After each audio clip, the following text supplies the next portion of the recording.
Hello students, এখানে একটা অঙ্ক দিয়েছে দেখো, √3 × sin 10 ডিগ্রি এর মান নিচের চারটের মধ্যে কোনটা ঠিক হবে দেখতে বলেছে। তাহলে চলো দেখা যাক কিভাবে করা যায়। √3 sin 10 ডিগ্রি এটাকে কি করা যায়, √3/2 × 2 sin 10 ডিগ্রি। দেখো এখানে √3 ছিল, আমি কি করলাম, √3/2 করলাম, ইন্টু 2 করলাম, তাহলে 2 কেটে গেলে শুধু √3 থাকে। তাহলে পুরো জিনিসটাকে আমি এইভাবে লিখতে পারি, 2 নিয়ে নিলাম এখানে, ইন্টু √3/2 × sin 10 ডিগ্রি করে নিলাম। এবার দেখো 2 × √3/2 মানে কি লিখতে পারি, √3/2 মানে লিখতে পারি sin 60 degree into sin 10 degree. দেখো sin 60 মান √3/2 বসিয়ে দিলাম।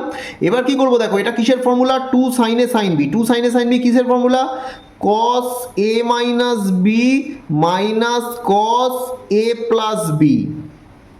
বুঝে গেল students, 2 sin a sin b কিসের formula, cos a minus b minus cos a plus b। তাহলে কত হলো, cos 50 degree minus cos 70 degree. এখানে কোন অপশনটা কারেক্ট হলো, অপশন বি এখানে correct, cos 50 minus cos 70, cos 50 minus cos 70, অর্থাৎ অপশন বি এখানে কিন্তু কারেক্ট হয়ে গেল। এটা এসএন দে ক্লাস 11 এর ত্রিকোণমিতির যোগফল ও গুণফলের রূপান্তর এই চ্যাপ্টারের অঙ্ক।